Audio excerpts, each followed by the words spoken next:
Hello, hello, and welcome back to the Intelligence Mod Pod. As always, I am Bobby, and I'm here to teach you everything that I know about Dungeons and Dragons 5th Edition. And today with me, I have Dane. Hi, Dane. How are you? Hello, I'm very excited for our Druid-themed intelligence mod pod today. Yeah, we are talking about Druids, which I don't know if all of you know this, is my favorite class in Dungeons and Dragons. I think I've played them more than any other class, even though I absolutely hate one of their key abilities that everyone else seems to love. But we'll get into that. Um, have you ever played a Druid? I actually have not, believe it or not. I have not played a Druid class. I You're I missing don't know out. why. Don't know why, but I know they're super strong. I know Mm-hmm. they could be very, very powerful casters or melee if you're going the Mm-hmm. the wild shape route, but I just not have had the opportunity to. We'll have to change that with like a one shot at least or something. Um, so we're just gonna jump right in.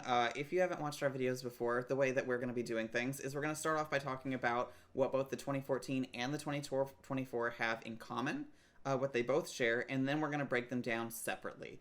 So we're gonna be going common, and then 2014 just because it came first, and then down to 2024. So if you're only here for one of those, I am gonna have those timestamps down below for you, and you can just jump to where you would like to be. So starting off, the Druid is a D8 hit die class. Um, Pretty squishy, but not nearly as squishy as our lovely wizards over there with their D6. So at level 1, we are going to be starting with a D8 or with an 8 plus your Constitution modifier. Now, everyone knows that I have told you do not dump that Constitution modifier, and for Druids that is especially important because almost everything you have is a concentration spell. Almost everything. Mm-hmm. Um, as you level, we're going to be getting 1d8 plus your con mod, or if you're like me and you're a chicken shit, you can always go with a 5 plus your con mod to guarantee that you don't roll that one. Always take the average. Always. Always take the average unless you're Melanie. I think she's the one that surprises me as this wild card. Like, she wants the risk. And I don't know, it always surprises me. Well, she's used to she's used to rolling absolutely everything. Like when we first Everything. started, she was like, "Oh, we're not rolling our stats. We're not doing this." Right? Although maybe next campaign we risk it for the biscuit, but I do one of think those like so. homebrewed rules so we're all just super strong. Super strong. Yeah. Um, for weapons as a druid, you're going to be getting access to simple weapons, and for armor, we get light and shields. Tool proficiencies, unlike most classes, we are actually going to get one, which is an herbalism kit. Super useful if you are trying to craft potions or antidotes or anything else. More on the supportive side versus the offensive side. And for saving throws, we get intelligence and wisdom saving throws. I have a confession to make. I have been playing druids forever, and while making this, I was shocked that I got saving throw proficiency in intelligence. I don't know why I Just didn't know that. because it never comes up. Is that why? Is it because you never Never. have to make a save? You never You have don't to fight make mind flayers. them. Yeah, they come up so rarely, and I feel like I talk all the time about how intelligence saving throws are the most terrifying thing in the game to me. And so it's like maybe it's like subconsciously that's why I like druids so much, just because they protect me from what I fear most. Yeah, like I have a like my artificer in my campaign that I run. He gets the same wisdom and intelligence. I'm just like, sorry, bud, you're never gonna get an intelligence saving throw. It's not gonna happen. Ripperoni. But if it does happen, we are gonna get a little extra boost for it. For skills, we're gonna be getting two of either animal handling, arcana, insight, medicine, nature, perception, religion, or survival. I think this is a huge list. That's great. And Yeah. if I'm being honest, I don't think there's a single bad thing on it. No, honestly, you get Not one. like perception is probably like the first one that a lot of people would likely pick if you're, that kind of gamer. But I know you're a fan of like insight for a lot of Yep. stuff. Insight's my Uh, favorite like skill. survival can be a very handy one, and of course animal handling if you're gonna be the resident animal handler. Yeah, so like as I go through these, animal handling is one that I feel like probably gets used second least of all of these. But it is the one that I feel like has the most impact on the game, and it's purely because when you come across that random animal that everyone wants to befriend, you're gonna get to do it. The one that Yeah. derails the entire session because instead of going on your quest as the DM, they're like, "Oh, look at this street cat. Let's make it our friends and feed it." My group knows Gotta have exactly a which good one I'm animal talking handling. about. Arcana, I feel like comes up a lot. Insight, I think anytime you're talking to someone, it's coming up. Medicine, I think it's used the least, but I always take it because I'm a healer. I'm a support character. Hmm. Nature and survival go hand in hand, depending on if you're looking for food or if you're trying to identify plants to be used for medicine. Perception's everywhere, and religion, I think, is another one that isn't as useful for the druid. I Yeah. think it's probably the And lowest on the totem pole, but it's still useful. yeah, and because druids are mainly a wisdom based class for the most part. Arcana and religion are both intelligence based skills, so that's going to be fairly low anyway. So it's probably more so either bumping them up a little bit to get them out of the negatives, maybe, Mm-hmm. or just like a +2, because I don't really expect many druids to have a high intelligence. That's fact. I know. I don't think I've ever had a high intelligence druid, so want want. Sorry about it. But 2024 does help us out with that a little bit, and we are going to get to that once we get to that. Um, but as you stated, they are a wisdom-based class, so your spell casting modifier is going to be wisdom because you are a full caster as a druid. So that puts your proficiency plus your wisdom modifier as your two hit for all of your spells, and your spell save DC is going to be 8 plus your proficiency mod plus your wisdom modifier. So bump that wisdom up if you are playing a druid. They are prepared casters, so you can change your spells every long rest. So they're super versatile. They can do just about anything. Um, and with that, they have several roles that they can fill in the party. And because your spells are able to be swapped, you can change kind of what role you're doing. So some of these roles include being a controller, being able to hold people down with CC in combat, being a blaster who can from a distance do lots of magic damage. They're really great at exploration and more out of combat utility. They're superb healers and amazing just all around support characters. And depending on your subclasses, they can also pull off a really good tank.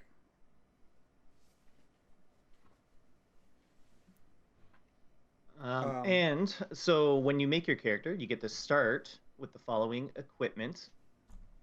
In addition to anything granted to you by your background, your 2014 background. So you can choose from a wooden shield or any simple weapon. Pick one or the other there. You can start with a scimitar, random, or any simple melee weapon. And then leather armor, once again, your light armor, an explorer's pack, and a druidic focus. So you can choose from those options there. I think the scimitar is one of the oddest choices I think I've ever seen. And I don't really Is it a understand it. is it a isn't it a martial weapon, or is it a simple weapon? I It think is it's a a martial, isn't martial, it? it's a martial weapon. So you don't even have So proficiency with it.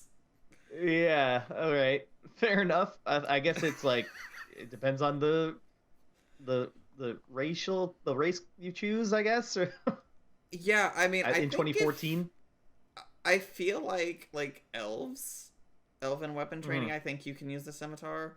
But I'm not positive on that off the top of my head, because I came here to talk about druids, not the races. But Yeah, I know there are mm, races that give like weapon proficiencies though, so mm-hmm. just be on the lookout for that, or just get a big old club and just shillelagh your way through. Yeah, I'm shocked that I mean, I guess clubs would be under, simple melee weapon. So you can already get a club for your shillelagh, but it is what it is. Also, I realized by saying shillelagh that if anyone is new to Dungeons and Dragons, we have just ruined the absolute joy of your DM hearing you say shillelagh for the first time without having heard it said. I'm so sorry to your DMs, but that is one of the simple joys that we get with new players. We're not laughing at you, I promise. It's just like a rite of passage. There is one other spell on here that I'm not going to say that starts with a P that is probably the bigger of the joys, but say it loud, Good say it proud, people. Good thing you didn't say it, because I was going to say it, so. So once you make your Druid with 2014, you're going to be starting off with your first level. You're going to get Druidic, and with Druidic, it's a secret language that you can speak and write with other Druids. So you can leave hidden messages, and anyone who knows the message or knows Druidic can automatically spot these messages. Other people can spot it with a DC Wisdom Perception check of 15, but they can't decipher it without magic. So to be able to read it, they are going to need to have, comprehend language or another magical means to interpret what is being said. You're also a ritual caster, because in 2014, that matters. Not everyone can do this, but as a Druid, you can, because there's not a lot you can't do as a Druid. Can I ask, have you ever used Druidic? Yeah. Like, in a game, like, as a player?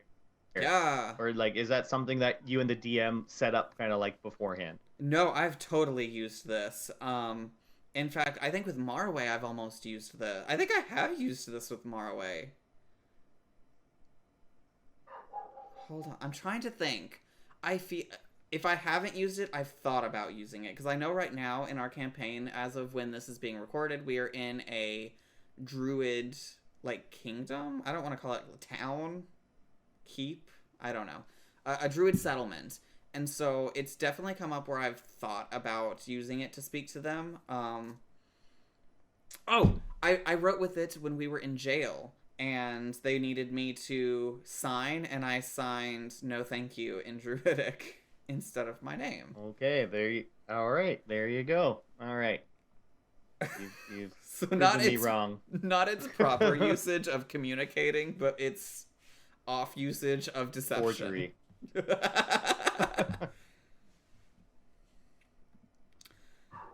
At level 2, we are going to be getting our Druid Circle, which is our subclass, and I'm going to be honest, I think the Druid subclasses are the most flavorful subclasses of any class in the game. Your subclass as a Druid will branch you so far off other Druids that you could have a full group of Druids who are all playing different subclasses, and it feels like completely different characters. Yeah. Well, you went over that with, like, just the... You just went over that with, like, the roles that they can play in your campaign, right? Like, literally there's 6. So you have literally 6 subclasses. Yeah, and I am a huge, like, supporter of, like, flavoring your characters. And that's something that eventually I'd like to do on the channel, is talk about how to flavor characters. Because, I mean, even if you're looking at, like, a Stars Druid versus a Circle of the Land Druid doing their Moonbeam, those can be very different spells in the way you describe them, and even something as small as that can make your characters feel so different from each other because of the way you're describing how things happen. I don't think Moonbeam was probably my best thing I could have picked to describe that, but the sentiment stands. Also, at level 2, would you like to tell us about Wild Shape? Because... I don't really want to. Yeah, so this is, aside from Bobby here, this is probably one of the reasons that a lot of people choose this class. So Wild Shape, starting at second level, you can use your action to magically assume the shape of a beast that you've seen before. Keep that in mind. You can use this feature twice. You use this feature twice, and you regain expended usage when you finish a short or long rest. So you can utilize this feature quite often in your campaigns, especially in just like a common adventuring day, which should ideally maybe have at least one short rest during it. So make use of it as often as you need to. Your druid level determines the beasts that you can transform into, as shown in the beast table. So, Bobby, you'll kind of talk about the certain beasts that are out there. Mm-hmm. So, at second level, for example, you can transform into any beast that has a challenge rating of a quarter or lower, that doesn't have a flying or swimming speed. Yeah, so actively right now, Dane's resident roommate Druid is wanting to be on the episode, but that's okay. With a CR of 1/4, you do not get to have a flying speed, and you cannot have a swimming speed. So just keep that in mind when you're looking at these creatures. So despite wanting to be like just a normal fish, unfortunately you cannot do that in the 2014 rules at second level. But you could be a wolf, an elk, a panther, or any of the other beasts that have a CR of 1/4 or lower, as long as they do not have that flight speed or swim speed. In general, what you're going to be looking for here is the features that that animal is bringing. Because while you are in this wild shape, you're going to be able to keep that wild shape for a number of hours equal to half your druid level. So starting at level 2, it's only going to be 1 hour, but that is going to go up as you go. And it will only go away outside of that time limit if you use a bonus action to turn yourself back, or if you are knocked unconscious, drop to 0 hit points, or die, which you will automatically revert to your original form. Now with that, your game stats are going to be replaced by the stat of the beast, but you retain your alignment, personality, intelligence, wisdom, and charisma scores. So pretty much this is going to be changing up the physical stats. So that's strength, con, and dex to what this beast have, but all of your mental stats will stay, along with your proficiencies in skills and saving throws. So you basically need to have the character sheet or the monster stat block for whatever creature you're planning on turning into, so you know what's going to be changing, what actions you can take, all that kind of stuff. Yes. Do not rely on your DM to know all of the creature stat blocks. You need to. This is one of these things that if you're going to play a druid and you want to be like wild shaping a lot, you need to know the stats of what you're wild shaping into, because that is part of your character. That is your responsibility to keep up with. And I would even not use the direct stats. I would make your own stat block that includes your intelligence, wisdom, and charisma, and your saving throws. That way you don't get confused midway through playing. Also, while you're doing this, you can't cast spells. If you already have a concentration spell going, it doesn't break your concentration. So spells such as Call Lightning, or if you gave guidance to someone, those are going to keep going until the spell ends, but you cannot cast a new spell with it. Along with that, all of your equipment is either going to fall to the ground or morph into you. Little weird, but it is what it is. Which would you choose, Bobby? It's morphing. I'm not dropping my stuff for the rest of my group to pillage. We know how D&D players are, and there's gonna be that rogue that's like, I'm gonna pick up the druid stuff for them and be a friend, and then while you're mid combat, they're gonna take a turn to like loot something out of your bag. Absolutely not. That it's getting morphed into me. Yeah, I think that's the more sane option between the two. Unless you're doing something crazy dangerous where you could get caught, in which case, but even then, give it to your friends before transforming, so it still doesn't really change anything. But it is what it is. Also on top of that, you're going to be able to keep a lot of your features like dark vision, and any racial abilities or class abilities or features that you have gotten throughout the duration of leveling. So again, these are things to remember while you are in a different body, that just because you're in a different body, you are still you. Yeah. Even though I don't think in 2014 you can talk. You can't talk. Yeah, you cannot talk in 2014. And you pick up any kind of senses that the creature might have. So if you are like a generic human who doesn't have dark vision, but you pick up a creature that does have dark vision, boom, now you can see in the dark. Yes, and if you already had dark vision, but the dark vision of the animal is better, you're going to take the new one. Whichever one is best.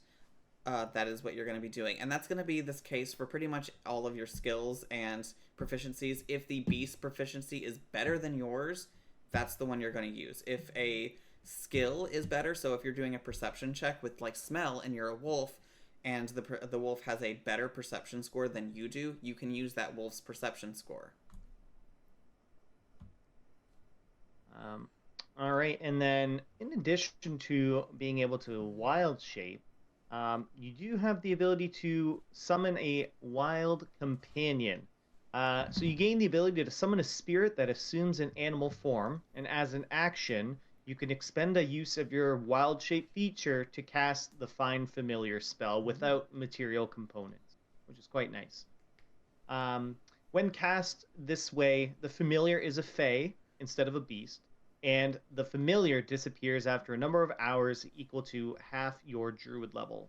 So a little bit different than the classic Find Familiar spell, where they're not lasting as long, but once again, very useful for those situations where you need a little rat to crawl under the door or something like that. Yes, and I put this in here. It's not in the official 2014 handbook. The reason that this one's in here is because it was introduced in either Tasha's or Xanathar, I can't remember. But as someone who does not really particularly like Wild Shape, I really wanted to bring the Wild Companion option into this episode because this is what I use. I find that Find Familiar can be extremely detrimental to your DM's plans. Find Familiar is amazing in combat in ways outside of just fighting. Owl. Take the owl. Because it's got flyby, so it can come in, give the help action, and then get out without provoking attack of opportunity. That means whenever you're attacking someone, just by having this owl companion, you're giving advantage to at least one of your group members every single turn. Also on top of that, you can cast touch spells through it. So if you are a healing or support focused caster, you don't have to rely on healing word for those far away heals. You can go ahead and get that bit stronger heal off from a distance. So it allows you to cover 2 places at the same time versus just one. So for me, Wild Companion is hands down what I'm taking almost everything time. I don't think I've actually ever wild shaped. But another thing I want to talk about with wild shape that I don't think we really got into specifically is that your health specifically becomes that of whatever you're shaping into. And if it goes all the way to 0, you come back with your normal health. Unless the damage goes past 0, in which case you are going to take the excess damage. So say you have 1 health as a bear and it does 3 damage, you're taking 2 damage. It is what it is, but I don't like this. I think it's strong. I think it's great for people who want a power game. But this is the main reason I don't like Wild Shape, is it just feels like every other class that is the tank class. You know, they're not getting at level 2 an extra 19 health twice every short rest. So for me, that is the main reason that I am going to say that I like the Wild Companion better. And so Wild Companion is an optional rule, right? Or an optional feature? Yes, it is optional. Talk to your DM before just showing up with this, because if they don't know about it and you just pull it out, they're going to be like, what the hell was that? But talk to them. If they say no, questionable, but it's their table. Talk to them about why they said no. Figure out, hey, what's the issue with this? It's just Find Familiar. I don't think they will, but personally, that's what I like better, just because, I don't know. I think the over-the-top health is over-the-top, personally, but it's not something I would, like, ban at my table or anything, because, I mean, it is what it is, and it's going to fall off late game. Early game tank druids are great. Late game tank druids are not great. So I do just want to put a really harsh preface, though, that I talk a lot of shit about Wild Shape, and I really want it to be known that it's not because it's bad. It is very strong. It is a great feature. It's purely the difference in saying, like, I like to be a spellcaster. I don't like being, like, a frontline fighter.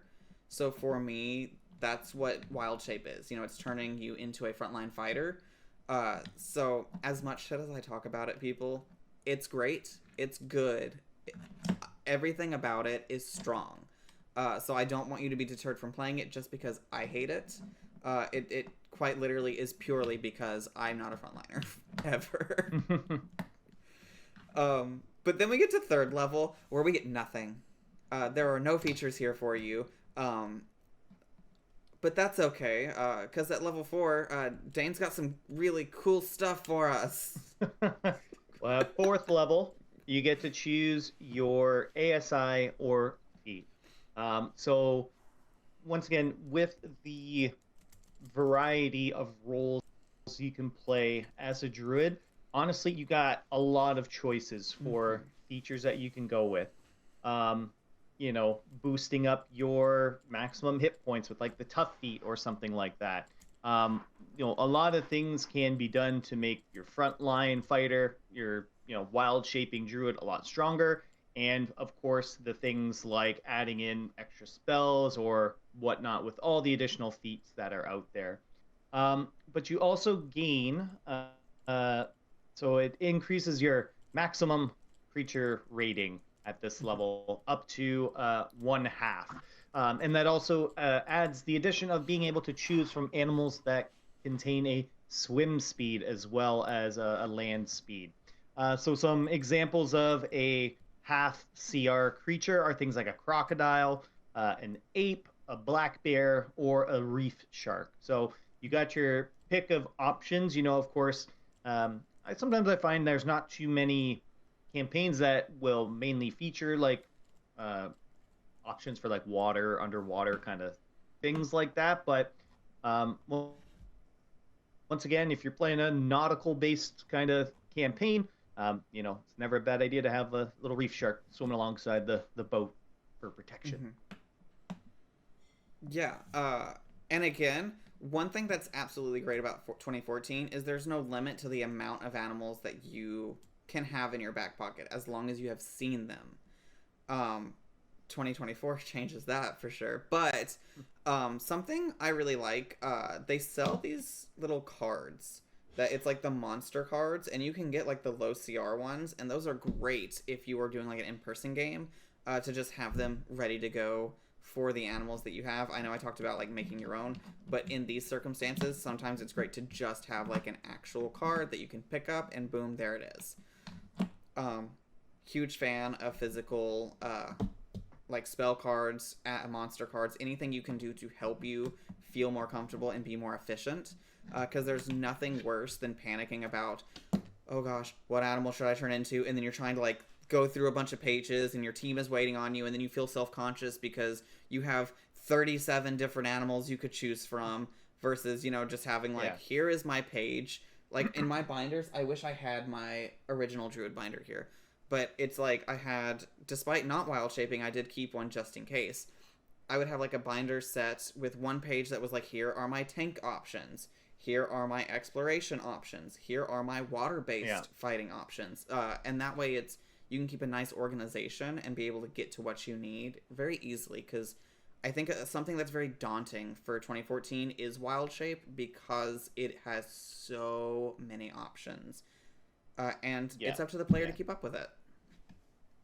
Yeah, and I was going to say something along the same idea where, like, have like a top 2 for like each kind of specific role that you want to fill out in the moment.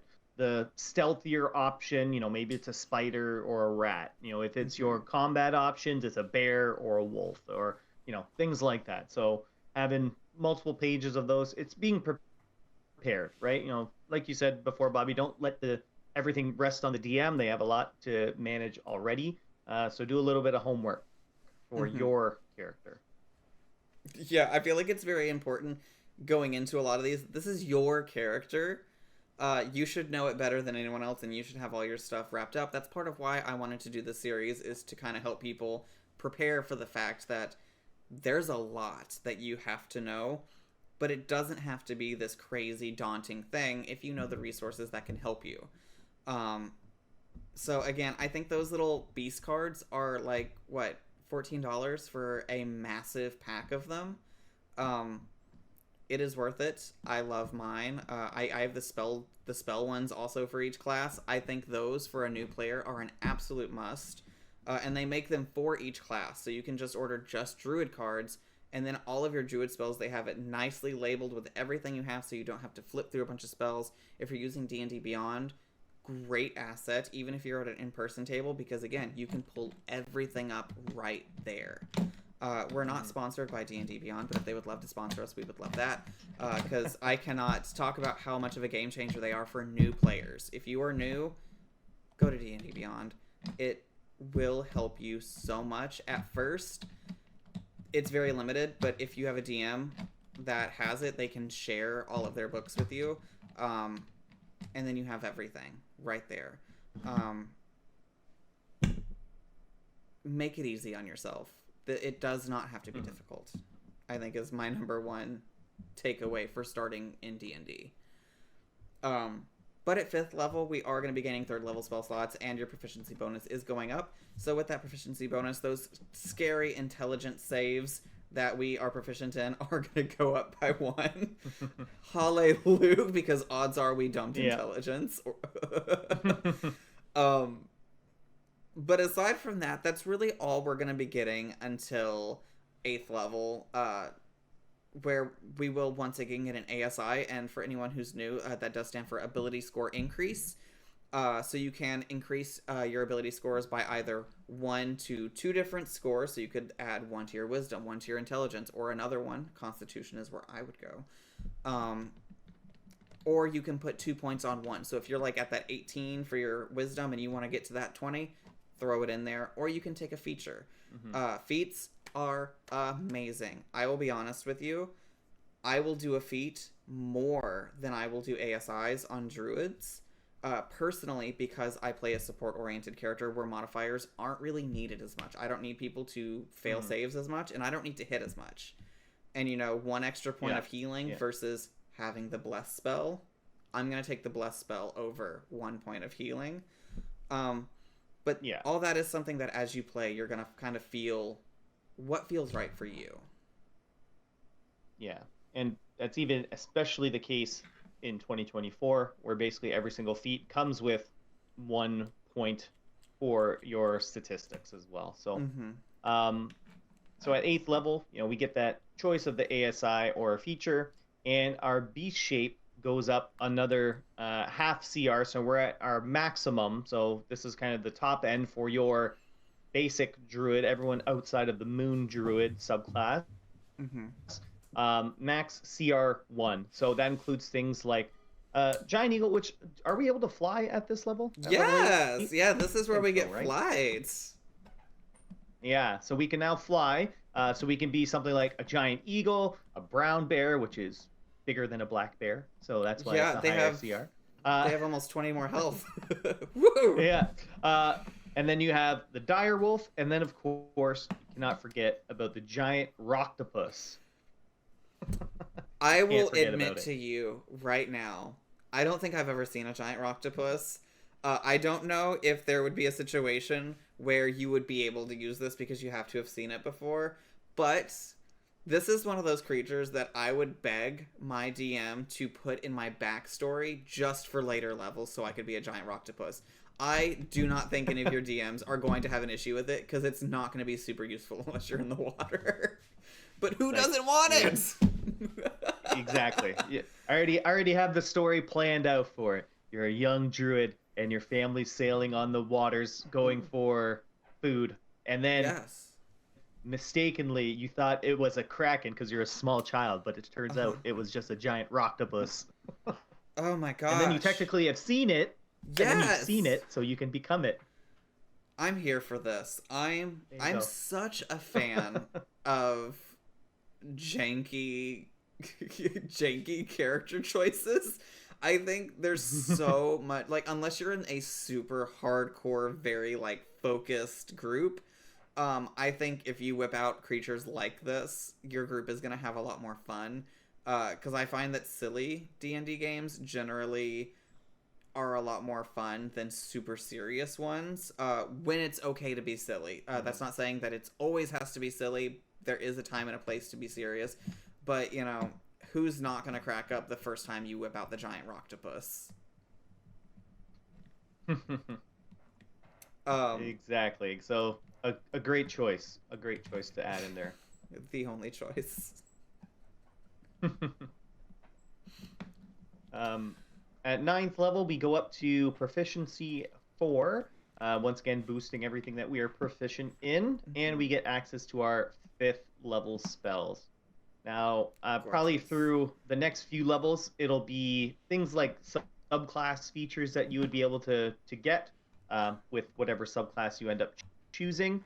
But at 10th and 11th level, we don't really get anything in terms of the base Druid subclass or base Druid class choice.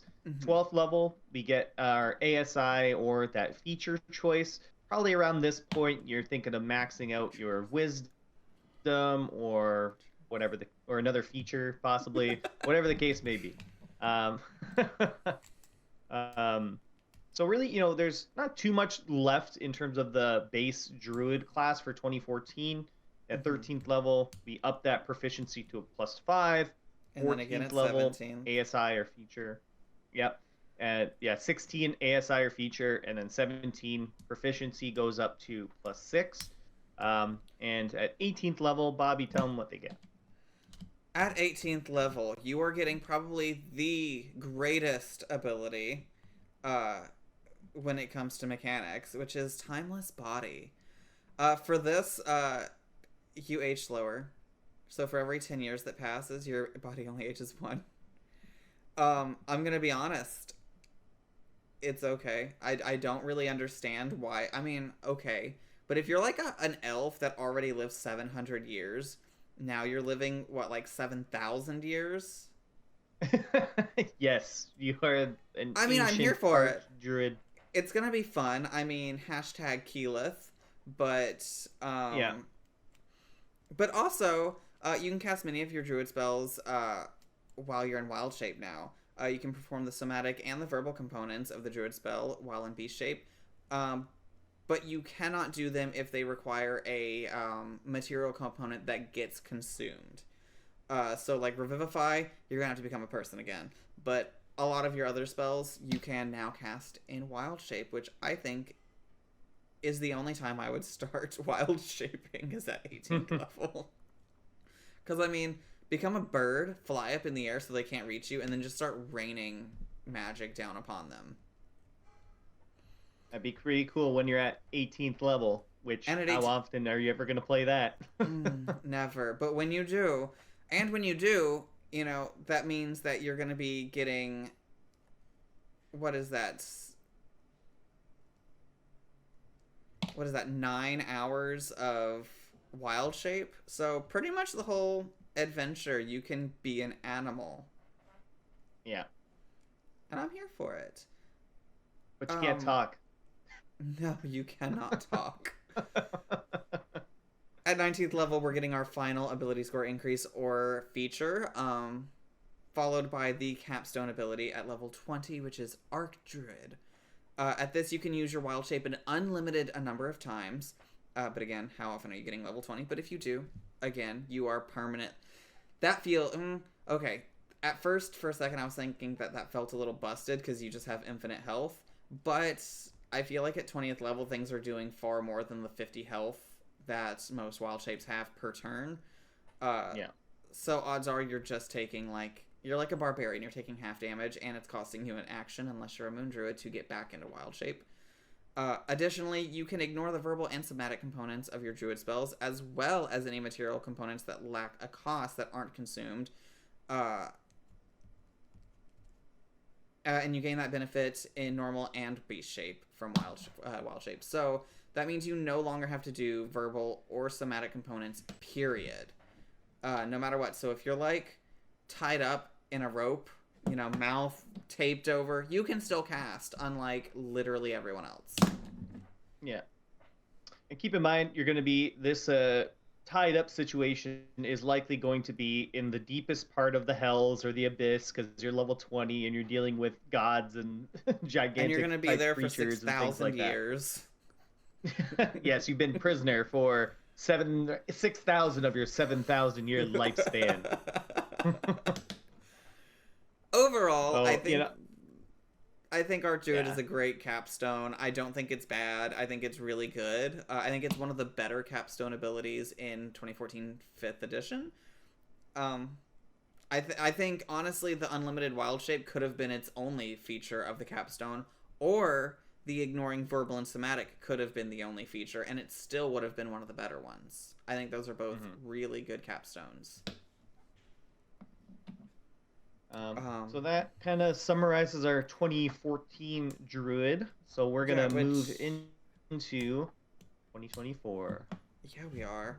So if you're just joining us for the 2024 because you have no interest in playing 2014 anymore because it's old news, welcome. We're going to go over all of the 2024 features as they are for just the base Druid, not necessarily the subclasses. So we're just going to jump into it. So you're going to start with your starting equipment, which is going to be your choice of either leather armor, a shield, a sickle, a Druid focus, an explorer's pack, and a herbalism kit, along with a gold pouch of 9 gold, or you can just take 50 gold. Your choice. I think this honestly scimitar is with sickle. I think this was a better item list than the 2014 item list because the scimitar. I don't understand it. It was a choice. Yeah. So they consider the druidic focus in this instance to be the quarterstaff as an example. So as you would see in like, in a lot of like popular depictions of druids, they might be carrying that staff with them. That is their druidic focus, but could also be used as a weapon for the shillelagh ability. Now, at level 1, we're getting 2 features, one of which I mislabeled as second level, but we're going to be getting spellcasting because you are a caster, and with that you are still a prepared caster that can change your spells after every long rest, as well as now everyone's a ritual caster, so you are no longer special in that regard, sorry about it. But you're also getting Druidic, which is a secret language of the Druids, and while using this, you can unlock the magic of communicating with animals. So you always have Speak with Animals prepared. I'm going to be honest, there was an episode of our stream where I had this, and I was like, oh, I can't speak with this animal until tomorrow. I feel like I've done this twice, once with the mule, or was it a mule that we took to the Hells? Yep. And once when we were going to be speaking to the animals in like episode 1. Yeah, you always have Speak with Animals prepared, as well as being able to leave hidden messages that only you or other people with Druidic know. Otherwise, to find it, they have to make a DC 15 intelligence investigation check, which it used to be a perception check, now it has to be intelligence. But they can't decipher it without magic. So only people who know you can see it, or that know that language can read it. And to find it, they have to investigate, which most people don't have investigation very good. So that is a little bit better than what it used to be, being a perception. And at second level, this is where in 2024 you get a lot of customization and options to choose from. So at second level, you get a feature called Primal Order. You have dedicated yourself to one of the following sacred roles of your choice. So the first one is the Magician. One extra cantrip from the Druid spell list. In addition, your mystical connection to nature gives you a bonus to your intelligence check. So that's your Arcana and Nature. And kind of like we had mentioned in 2014, typically Druids are going to be not the highest intelligence-based class. So giving you is it a bonus to your intelligence check? Is that just like it's right in the next sentence. Your bonus equals your wisdom modifier, minimum bonus of 1. So very handy tool to bump up the magical nature that is Druids. So typically your wisdom might start off as like a +3, maybe it's a +2 or something like that. And keep in mind, this will also increase if you decide to increase your wisdom modifier as well. I would also like to point out on top of that if you do make the odd choice to not dump intelligence, that this does stack with your intelligence modifier. So if you already have a +1 or +2, you're just going to be putting your other +2 or +3 on top of that. So your Arcana or Nature checks are going to be absolutely popping off. Mm-hmm. But that's super niche, so don't make a whole build around it. And then the other, yeah. And then the other primal order that we have access to is the Warden. Trained for battle, you gain proficiency with martial weapons and training with medium armor. So you're able to get into the fray in your non-animal form a little bit more consistently. I would like to point out that while it might seem apparent up front that if you're a caster, take Magician, I think the access to medium armor for a caster is still super great, because most people who are doing casters, their main priorities are going to be their spellcasting modifier and Constitution to keep the to keep up their concentration spells. But with medium armor, odds are your dexterity is not going to be above a +2, so that's just going to increase your AC even further without having to worry about like heavy armor where it doesn't give you anything. You're still going to be able to use pretty much all of your dexterity to boost that AC. But as a caster, now you have a little bit better of an armor class. So if you're a straight caster, don't discard Warden just because it says martial weapons and medium armor. It can be very helpful to you, even in the back line, when you get, people jump past your frontliners, and now here you are with your 12 AC versus you could have had a 14 or a 15. Mm-hmm. And then comes the reworked, a little bit, wild shape for the 2024 edition. So the power of nature allows you to assume the form of an animal. As a bonus action, you shapeshift into a beast form that you have learned for this feature. So you have kind of some known animal choices in this one. It's not open up to everything, right? You kind of make those selections ahead of time, kind of like I had mentioned before. Kind of pick those top ones, and those are the ones that you're going to use. You stay in that form for a number of hours equal to half your Druid level, or until you use Wild Shape again. You have the incapacitated condition or die. And you can also just get out of it with the bonus action as well. So you can use this twice, and you regain 1 expended use whenever you finish a short rest. So we love that. We love getting back resources on short rests. Warlocks, you're not the only ones who can do that. And with your known forms, that is going to be, they have to be beasts, as well as have a challenge rating of 1/4 or lower and lack the fly speed.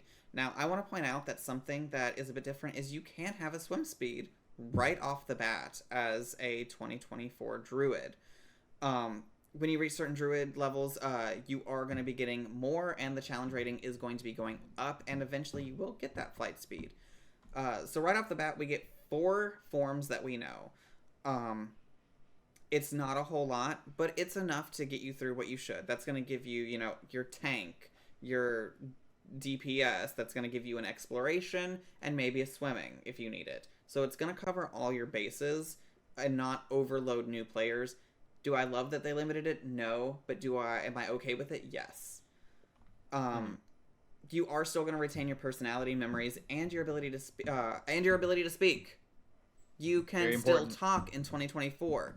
I think this is, I don't know if I like this rule or not. I'm okay with it. Like, it doesn't bother me, but it's like, talking animals. You can always just choose not to, but then you're like, I could have talked the whole time. Also, instead of just taking on all of those extra hit points now, you're just going to be getting a number of temporary hit points equal to your Druid level, and if the health points go down to 0, instead of turning back to your normal form and being totally okay, that's your health bar now. You are using your health bar. So all of the tanks that thought, hey, I'm just going to dump my Constitution and just rely on my Wild Shape's Constitution, no.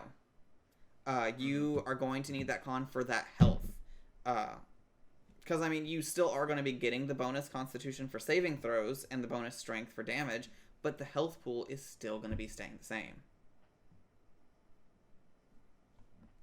Yeah.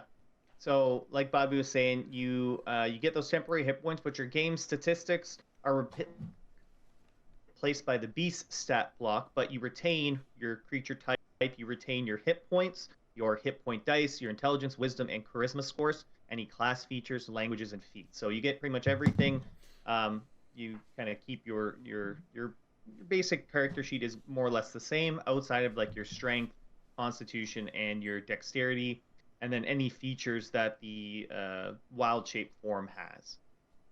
You also retain your skill and saving throw proficiencies, and you use your proficiency bonus for them, in addition to gaining the proficiencies of the creature. So if the creature is proficient in acrobatics or something like that, or athletics, and you are not, then you gain that proficiency while you're in that wild shape form.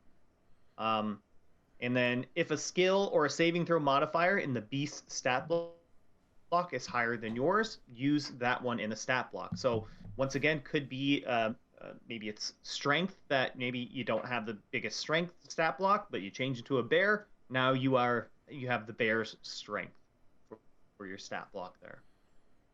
Mm-hmm. Also, just like last time, you still can't cast, but you can still keep your concentration while moving forward. And hallelujah for this ruling, because this is the fight that many DMs have had. When you are in beast form, objects are interacted as if you are an animal. You don't have opposable thumbs as a wolf. You cannot, pick up a pencil and write something as a wolf. It is what it is. But you still have to choose if things merge into your body or get dropped.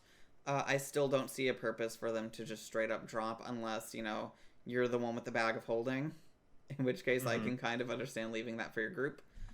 But if you're like me and you're not a huge fan of the wild shape, we have Wild Companion, which is now in the player handbook. This is no longer an optional feature. This is like, you just get it.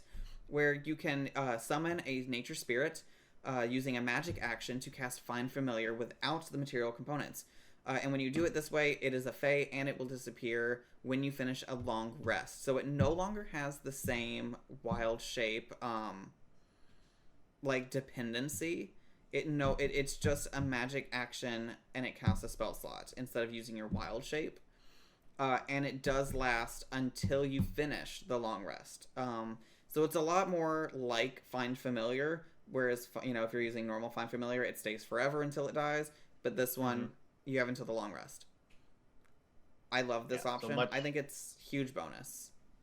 Oh, definitely. Now it's just a permanent feature. It just, once again, opens up your options as a druid. At third level, you along with every other subclass in 2024, whichever other class, this is where you choose your subclass, or in this case, your druidic circle. So there are quite a few options out there, and we will be going over those in a future video. Absolutely. Because, as I had stated, the druid subclasses, I think, are the most flavorful subclasses in the game. They drastically change the way your druid is played. At level 4, we get the ASI, or a feature. ASI, again, is for ability score increase. I will always stand on my hill that features for druids are best. And once again, 2024 features, majority of them will give you a +1 to a particular stat in addition to the benefit of the feature. So I'm only bringing this example up because I had a player of mine who kind of stepped away from his main character and wanted to play like a druid for a little bit. He took the tough feat and doubled his hit points essentially. So he came out as a giant constrictor snake, and he had so many hit points. So many. Oh my! I think it was and this was level 6. He had somewhere of 80 odd hit points, and I was like, oh my god, this is beastly. Yeah, if you're a moon druid and you're really upset with the new way that you don't just get brand new health bar for your wild shape, this is a great way to kind of buff that up. This is the one time where if that is specifically what you're doing, I am normally a feature all the way kind of person for druids, but this would be a good time to take tough. I would take tough first, and then I would start buffing that constitution so your health bar just in general is bigger. because that's where you're going to be lacking in the new 2024 Moon Druids, is that the health pools are not quite what they used to be. Following that, though, at 5th level, we are going to get that proficiency up and get 3rd level spells. So Revivify, all that fun stuff is now at your disposal.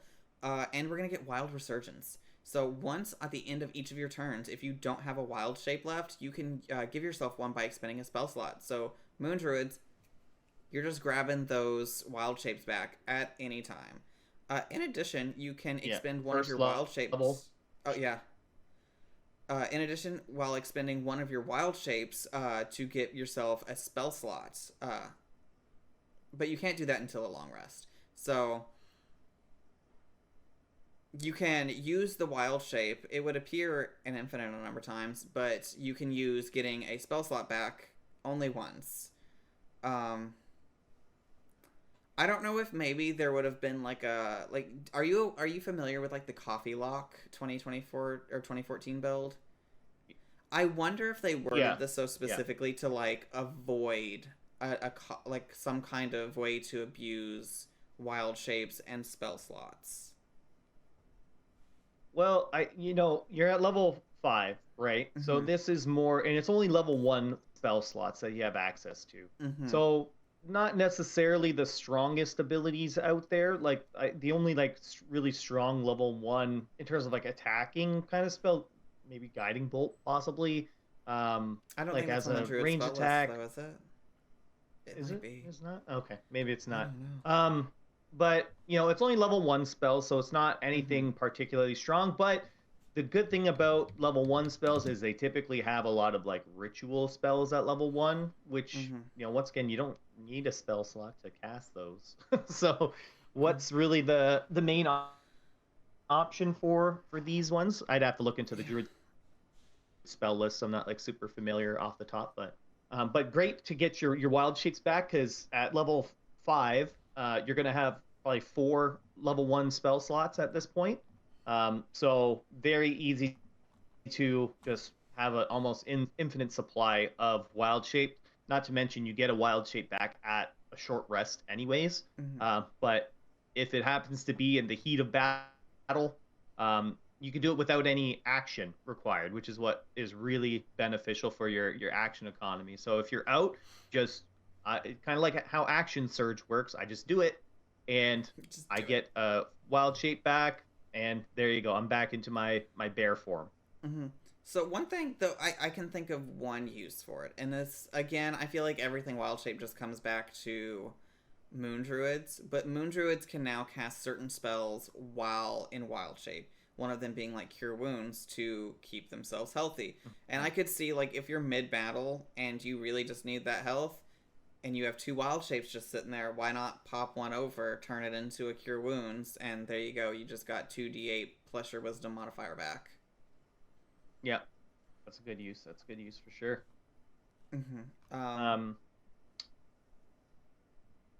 So level 6, we get our subclass feature for whichever Druidic circle we chose. But at level 7, we get our 4th level spells, and we get a brand new feature called Elemental Fury. The might of the elements flows through you. You gain one of the following options of your choice. Potent spell casting, where you add your Wisdom modifier to the damage you deal with any Druid cantrip, so just with your cantrips. Or you get the option for Primal Strike. Once on each of your turns, when you hit a creature with an attack roll using a weapon or a beast form attack in wild shape, you can cause the target to take an extra 1d8 cold, fire, lightning, or thunder damage, your choice when hit. I definitely think Primal Strike is the better of the two. I don't. But, once again, it just depends on the class you're playing at the end of the day.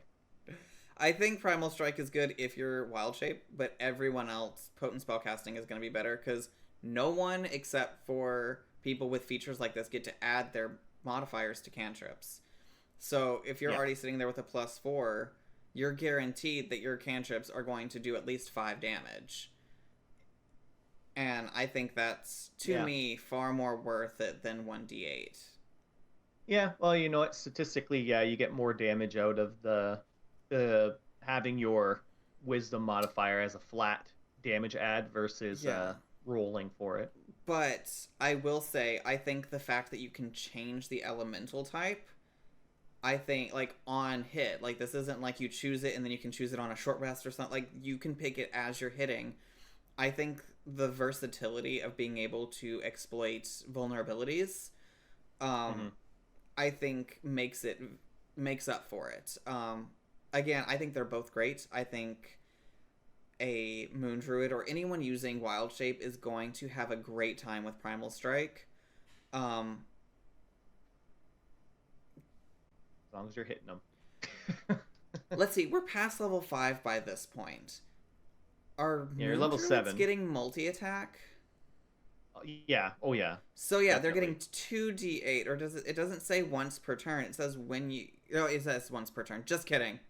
Yeah. I was trying to give it far more credit. So it's not... Just once. Unfortunate. Yeah. It is what it is. It's still good. Again, I shit on Wild Shape stuff for a living. So if I'm saying it's bad, don't take it as it's not useful. I think the modifiers are better, unless you don't have a good modifier, in which case, Primal Strike is great.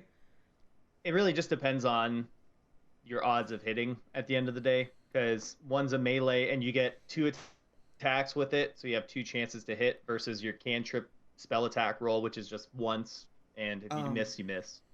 I do want to say, though, that I kind of am going to put a hole in my own boat here.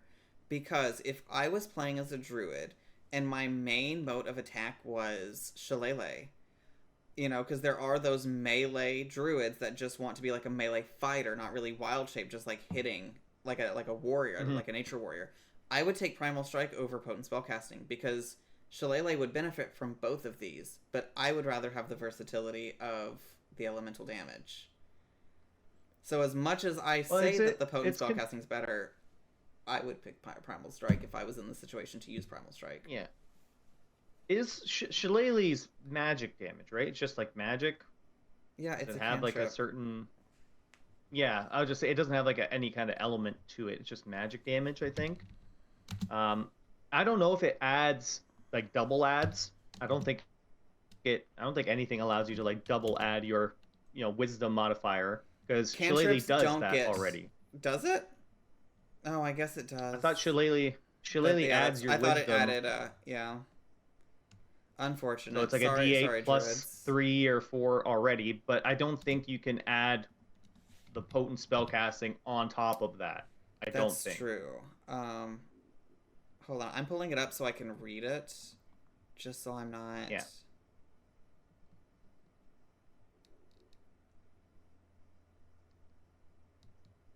No, it doesn't.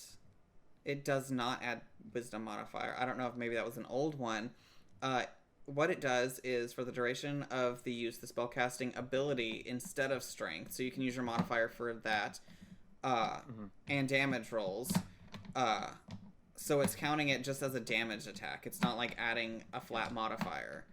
And the weapon damage becomes a D8.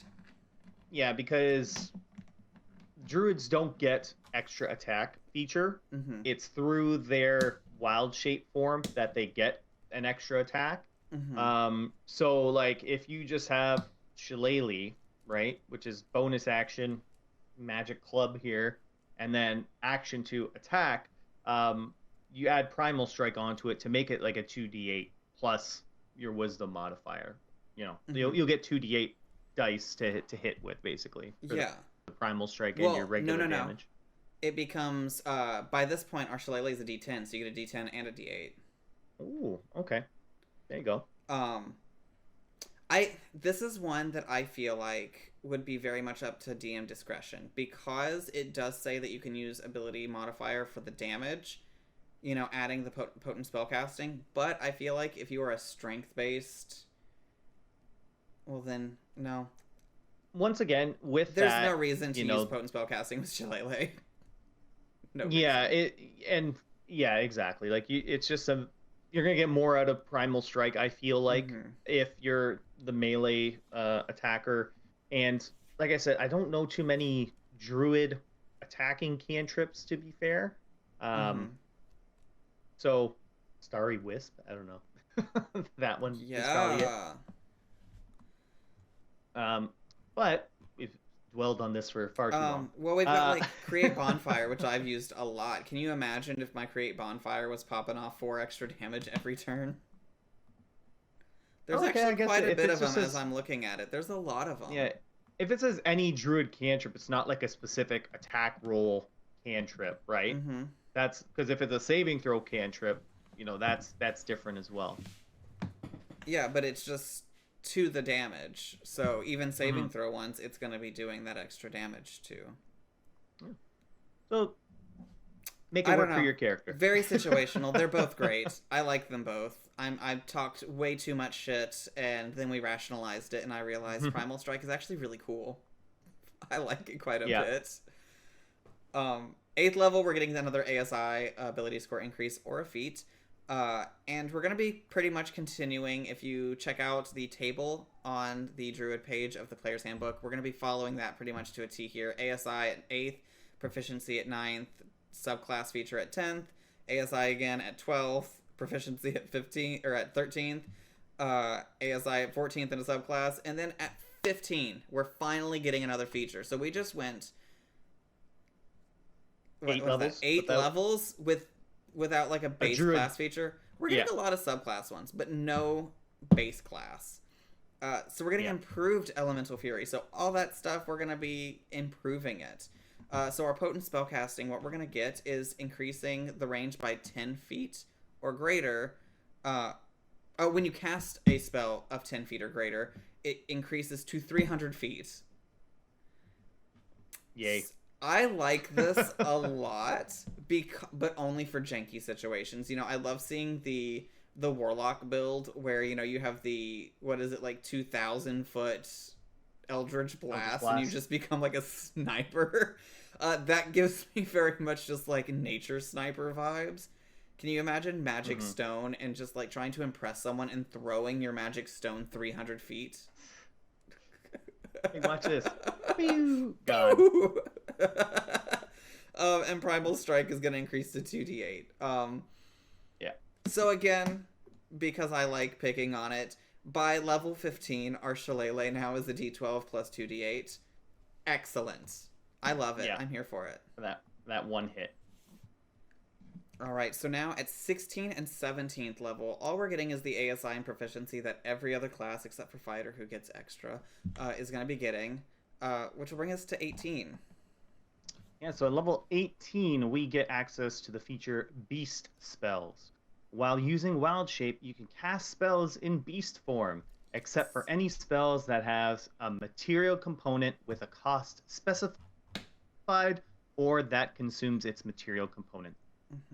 So Bobby gave the example Revivify.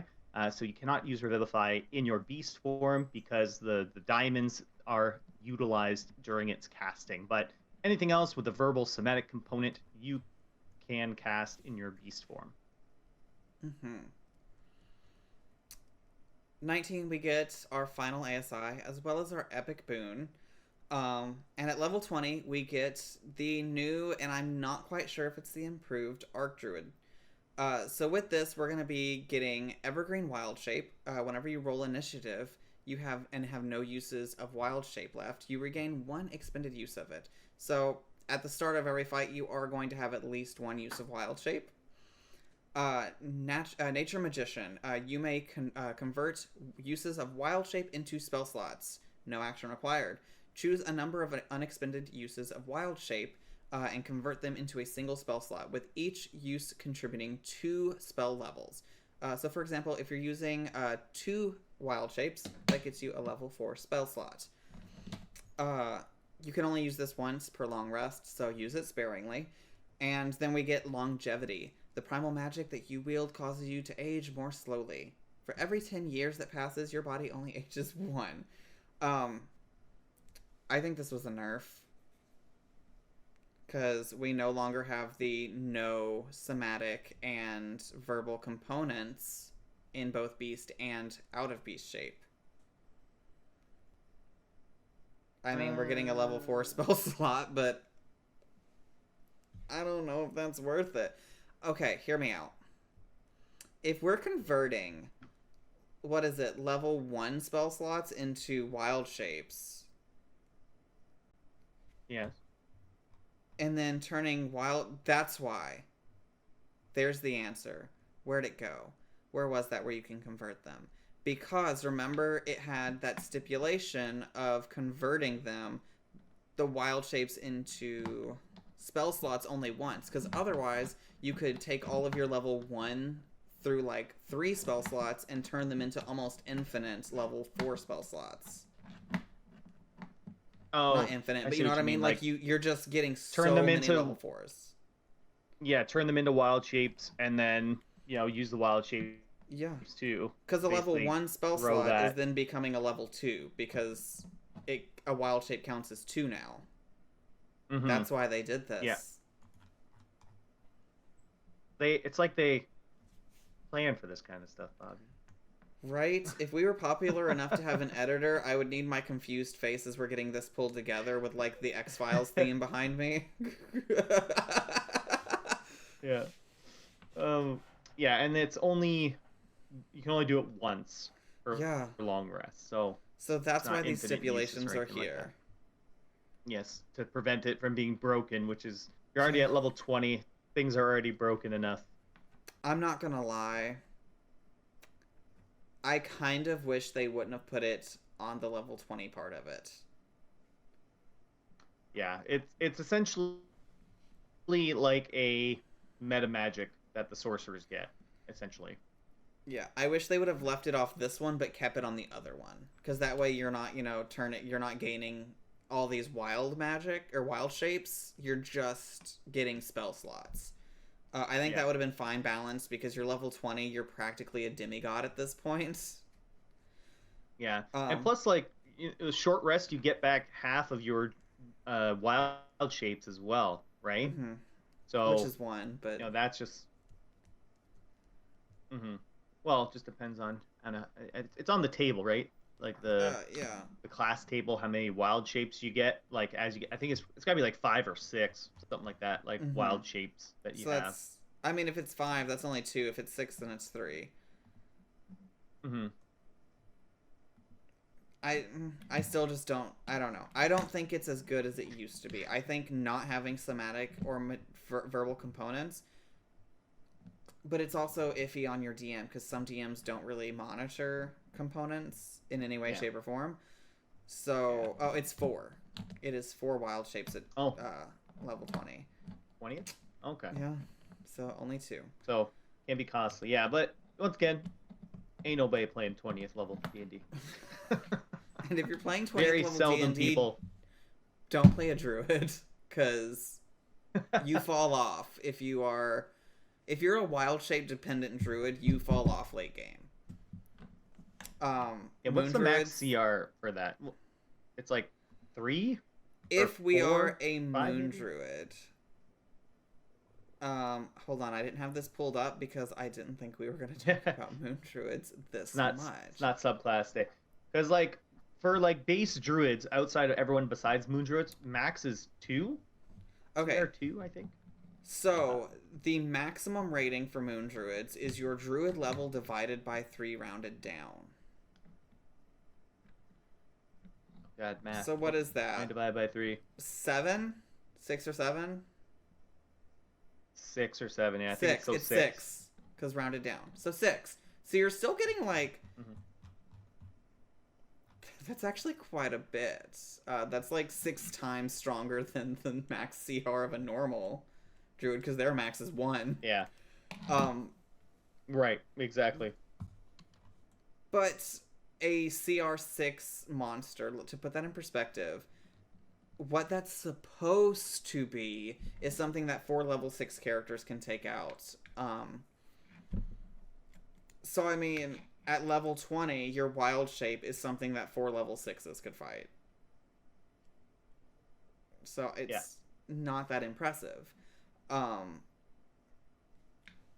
So if you're playing level 20, I'm going to be real with you, unless it's for roleplay reasons, and I wouldn't play a moon druid. I wouldn't play a wild shape dependent druid.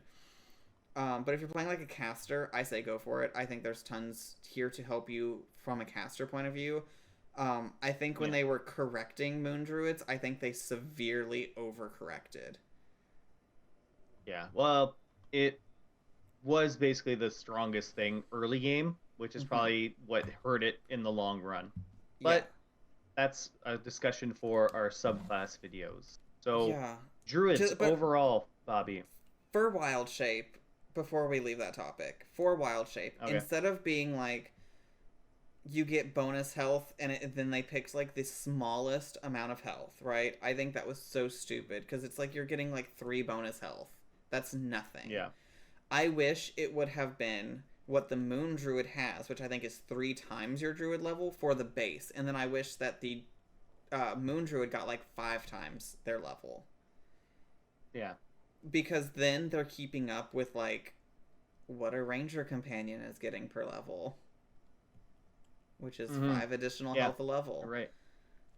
Is it broken? No, but do I think it's better than 3 times? No, that's stupid. No. No, I don't like it. I don't know. I think with druids, it's hard to talk about them as a whole, just as a class, because they are so versatile and they can do so many different things. Yeah.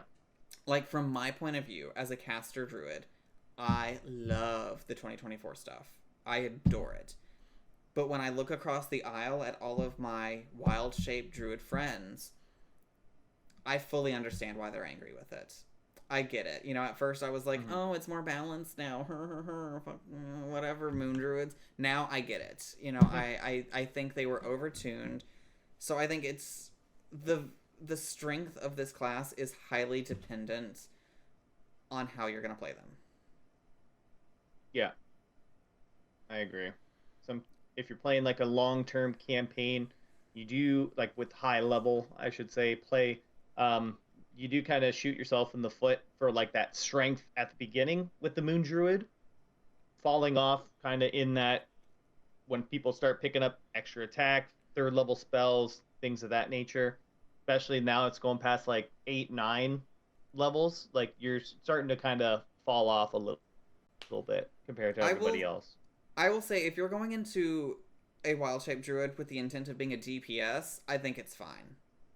But I feel Mm-hmm. like the majority of people want it to be a tank. I really don't see 2024 being a very great tank. I see them as a great off tank. I think you're great, you know, if you have a full tank with you and you're just kind of trying to pick up the stragglers that get past the tank, absolutely. But if you were the only tank in the group, I think you're going to struggle quite a bit and maybe not have as much fun as you would have back in the day. Even though your wild shapes do have more health now. Because, I mean, Mm-hmm. realistically, at level 20, you are going to have more health than a level 20 wild shaped 2014 druid. Yeah. It's so. I don't know. There's give and take to it. I really wish the temporary health had been more. Yeah. But you know what? But I love You it. play whatever you want to play. At the end of the day, Yeah. we're just Um, we are just power gamers over here. no, a little bit. I mean, I very much am a storyline player. You know, I will cripple myself infinitely for a good story. I feel like the wild shape changes. I don't know. I just don't think they were it. I don't think it was a good way of balancing, but for what they had, I think I don't know. I think wild shape druids now are more balanced from level 1 to 20 than 2014 was. Because Yeah, I feel like, you know, back then it was like you hit level 8, you're done as a moon druid. You're just done. You yeah. know, you might as I well I think honestly take a level of barbarian to get rage to give you half, you know, the half damage on. resistance. Yeah, That's the word I was looking for. Goodness. everything. At that point to help you You're keep up, but even then you're not really keeping up. Whereas now I can yeah, kind of see that you are going to be more viable all the way through, but you're still, in my opinion, not viable enough. as a Yeah, I power think gamer. If you're they just looking to have like fun, go for it. yeah, for all the classes, they tried to make them all basically want to be playable and Mm-hmm. like can compete with one another. Every class is still gonna have like obviously something like a fighter. Like they're gonna pump out the most damage out there because that's what they are for. Like they got nothing else. Mm-hmm. Let them hit people a bunch of times. That's what they do. Um, but like all these other kind of classes, right? They when you try to make it so generally appealing, right? Like you got to kind of tip balance the scales as best you can. And that's kind of what they tried to do with the druid here, because Mm-hmm. and this is we're still just talking about the base druid. The circle of the moon really just cuts off like a lot of potential that the druid could have in terms of like the spell casting and all that kind of stuff because it wants it to focus the monsters. You still have access to all Yeah. the spells, right? Like it's not like you don't. But I'm not 100% proficient in like all of the subclass features for the new druid, so Mm-hmm. things could be a lot different like when we read through those subclasses. Um like you said, I think the druid as a DPS like can pump out a lot of damage because they Mm-hmm. can add their spell casting stuff now as a druid, right? Like you can cast certain spells as you in your wild shape form. Um, like once again, the player that was in my campaign and he did a druid, he did that like the new conjure animals, which is super crazy busted. Now it's been kind of errated a little bit different now, Mm-hmm. but he did that, and then on top of his own damage, right? Like so it just poured on the damage for that. But I do think with being a tank, like the beasts don't have the features that other classes do to help reduce damage. They're just a big meat sponge for the most part. I I agree to an extent. I think it's so hard to talk about the wild shape without bringing up Moon Druid. I'm trying really hard because Moon Druid really does fix so many of the problems I have with the wild shaping, but because we have to talk about it right now as just the base class, I think the wild shaping is weak. I think if you are not a Moon Druid, you're gonna feel not very powerful in wild shape. But I mean, and the reason I don't like that is because wild shape is such a big feature. I mean, we do have other subclasses that kind of replace wild shape, and you can use their features instead. But as just a base class, it is kind of the main feature of a druid. And I feel like it's just not super strong. I mean, a CR1 creature at level 20, if you didn't go Moon Druid, that's absolutely worthless. Because I mean, you only have one attack at that point. Maybe two if you picked a good creature. I think Direwolf you're getting two, but you look at Moon Druid and they have some that have like 3 or 4 attacks by that point. Yeah. On top of like pack tactics and other things that are just really making them viable. So that's why I struggle with Druid, because I think their greatest strength is also a great weakness of theirs, in that their subclasses are so vastly different that the base class itself it almost feels like it's being pulled in so many different directions to try to accommodate Yeah. all of these amazing subclasses. Yeah, and you can see that right away with like the levels. Well, one, the primal order, right? Like they Mm-hmm. already kind of have you making that branching decision as to like, are we going to be the melee or the magician?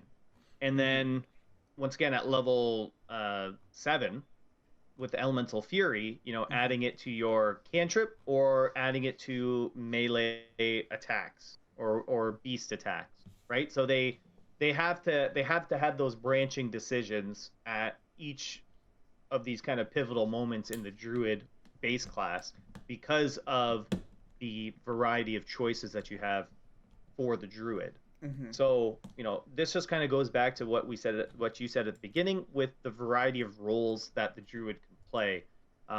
So it's, once again, some of these abilities, like Elemental Fury, doesn't really help you as the healer because it doesn't do anything for you if you're not attacking, basically.